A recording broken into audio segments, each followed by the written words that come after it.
Су келіп жатыр, жақсы келіп жатыр су.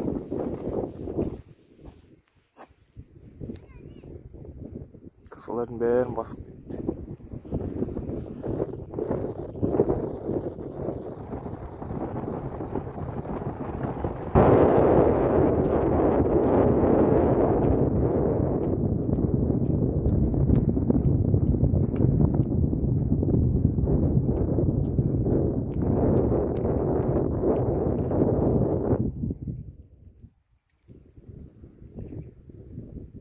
Келген жақсы деп жатырық. Ассалаумағалейкум жігіттер, достар, қалайсыздар, амансыздар ма? Тағы бауырлар. Біздің ақжайық жайлап тасып жатыр. Құдайға шүкір. Енді биыл кішкене ерте келіп бастады. Тоқтап қалмаса келу керек деп үміттенеміз. Жақсы келу керек деп.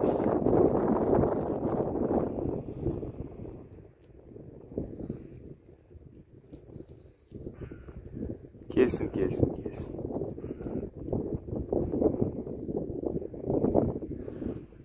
Бұл жағада бүкіл салынды, малынды, ағаш-бағаштардың бәрін шайып әкеліп жатыр.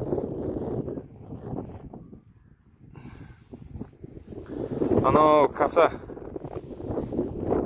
екі орта ашық жатқан. Бәрін басып кетті. Екі ортаға кәдімгідей машинамен адамдар қатынап касаның арғы бетіне балға аулап жүр. Енді сол касалардың бәрін басып кеткен ғой су. Едәуір келген, 2 метрдей келіп қалған ғой су. Да, келіп, мынаның іргесіне соқса кәдімгідей. Әрмен қарай.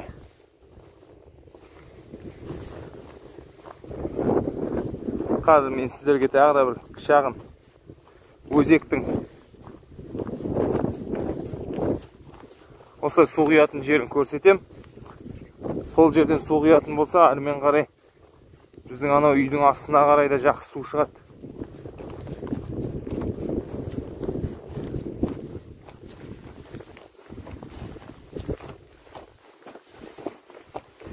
Так, бұл жер емес.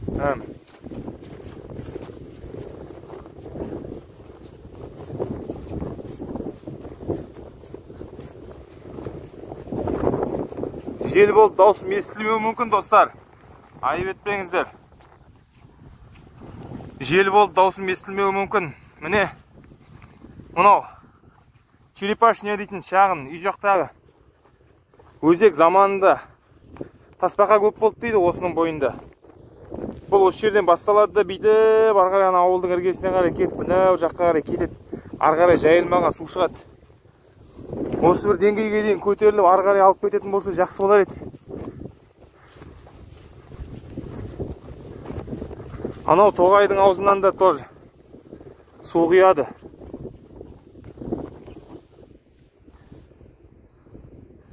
Жақсы келіп жатыр екен. Аллаға шүкір. Келсін, жайылмаға неге су шықса жақсы болар еді. Осындай жағдай, достар. Жоғары жақты енден ашып жатырған сияқты. Ресейі бар, Орал жағынан бар.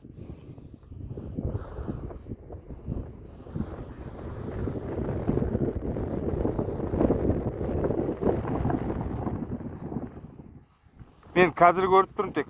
Биылдыққа осы жайық басына келіп тұрған. Көрген адамдардың айтуы бойынша жойқын келіп жатыр дейді су. Көреміз енді қалай келген. Енді дәл осы қарқынмен бір 15-20 күн келетін болса, айналаның бәрін жақсылап тұрып су басады ғой. Осындай жағдай, достар. Міне мынау шағын өзектің бойымен ары қарай бүйтіп барады да, ауылдың қатты іргесіне жақындамайды, бер жағымен іргелеп ары қарай кетеді.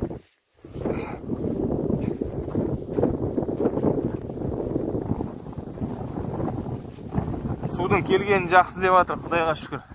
Шықсын, жайылмаға шығатын болса, балық шығады. О, сары сазандар келеді, Құдай қаласа, достар. Сазанға шығып қалармыз су келсе. Су жақсы келсін деп тілейік тек. Көріп кетейін іштеп осы жайық жағасын. Келдім.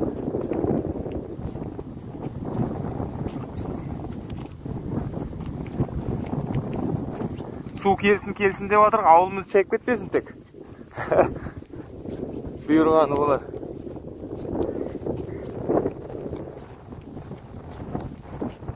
Әне үлкен. Дәр салындың ағызып баратыр. Су қатты келіп жатыр деген сөз ғой. Ағыз қатты.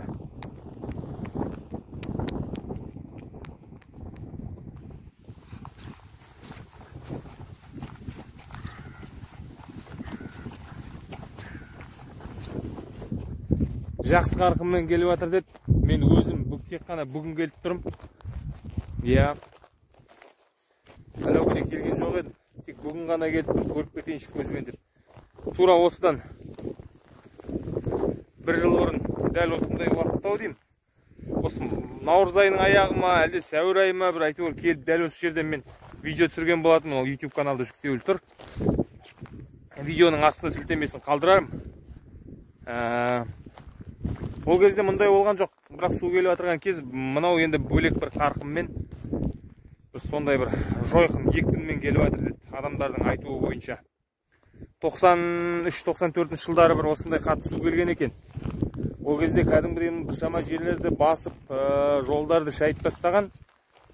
Дәл енді сондай болып келмей ақ қойсын да, бірақ енді осы тоғайдың айналасы, ел жұрт қанағы мал су ішетін бір үлкен жайылмаларға, балық өседі-ау дейтін бір жайылмаларға су шығып толтырса жақсы ғой. Бір сазан жеп, балық бастырып жақсы болып қалар едік. Сондай жағдай, достар.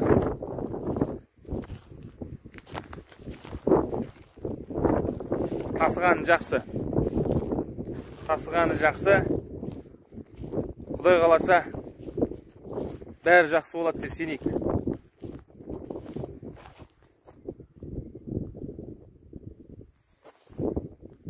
Ассалам.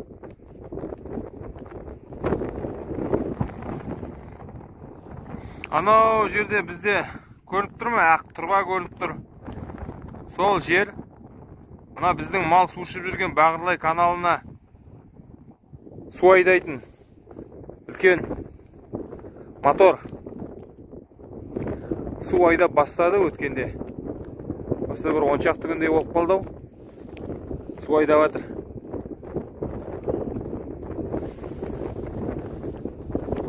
Судың да келу қарқыны міне өздеріңіз көріп тұрғандай дәл осындай. Тағы да видео салатын болам, құдай қаласа.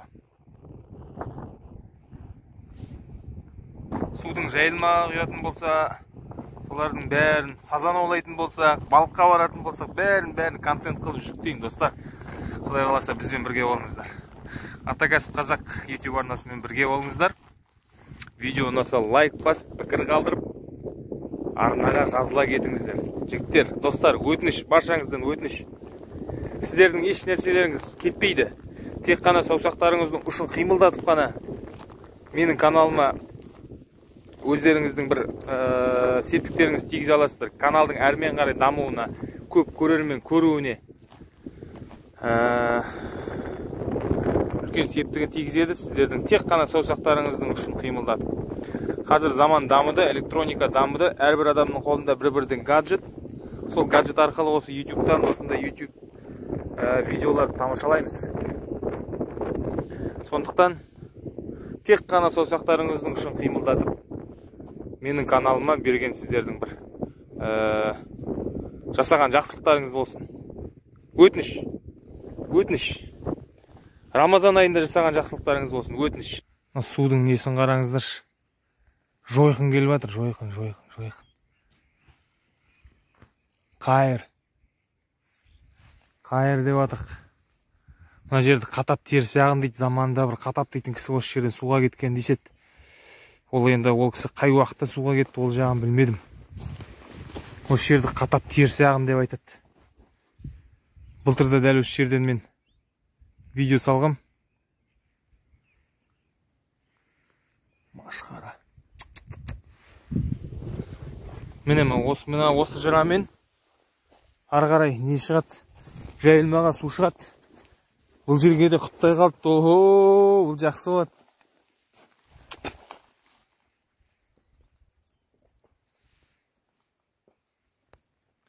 Бұл жақсы. Шамал ғана келетін болса, мынаған су ілінетін болса, ары қарай таяды. Жақсы болар еді. Қайыр.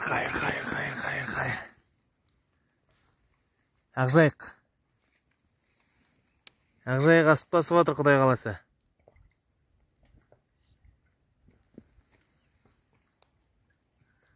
Тассын.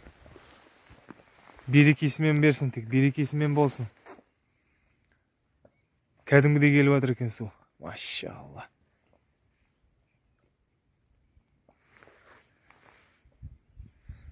Тағы да көп кешікпей бір 2-3 күндікте тағы да бір видео келіп түсіру керек болды. Ого! Жарғылады.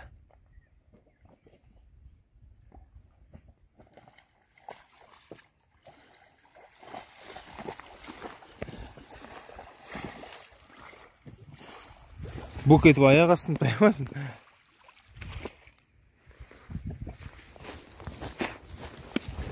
Міне осы жерден құжат тағы да. Екінші осы тоғайдың ішіне банағы жайылмаға су құятын жер осы жыра. Бұл жерге де көп қалмаған сияқты.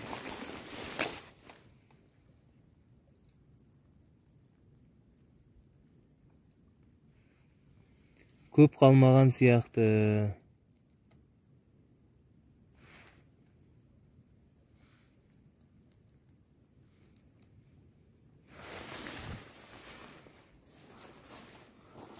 Құдай қаласа осы жыраның ішімен ары қарай зуылдайды. Тоғайға несе су шығады. Мына жерді былтыр енді адамдар өздерінше андай етіп күрекпен ба бірдеңемен не жасап көрген екен, бірақ онымен судың деңгейі көтерілмеген. Былтыр енді совсем мынаған көп жетпей қалды. Бірақ енді мынау наурыз айы аяқталмай жатып мынандай деңгейде келіп жатыр ғой су. Енді 1 метр көтерілетін болса, конкретно тоғайдың ішіне су шығады жайылмаға. 1,5 метр, 2 метр келетін болса, вообще керім бұл. Былтыр да дәл осы жерден видео түсіргем. Мына жерге дейін машинамен түскен бе, келген бе, із жатыр, ары қарай түскен ғой.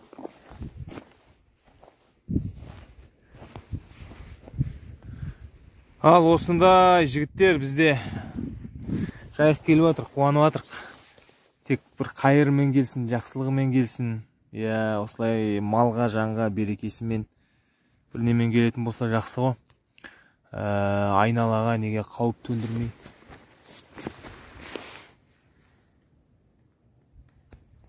Ауыл аймаққа қауіп төндірмей, шайып кетпей деген сияқты. Ауылдың айналасындағы сай-салаларға толса келіп, балық шықса жақсы ғой. Үміттенейік.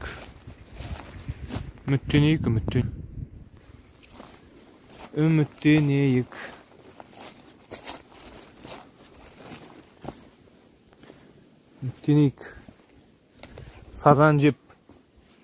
Осылардың ішіне сазандар келеді ертең. Жайылмаған бәріне шығады сазан. Киірім болар еді. Үміттенейік. Келу жаман емес.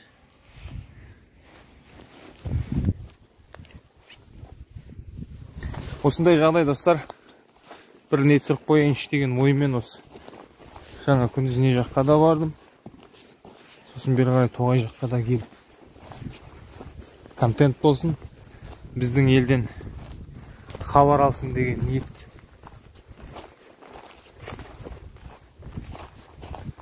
Ана жерден бет бері қарай кіреді су. Мынаның іші дейтін балыққа толады ертең. Сазан, базан. Ауылдың азаматтарының бәрі осы жыраның бойында. Жақсы, қайырмен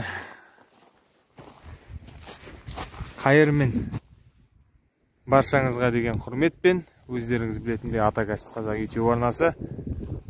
Мал жан аман болсын. Ел аман, жұрт тыныш, тағы шайға. Ассалаумағалейкум.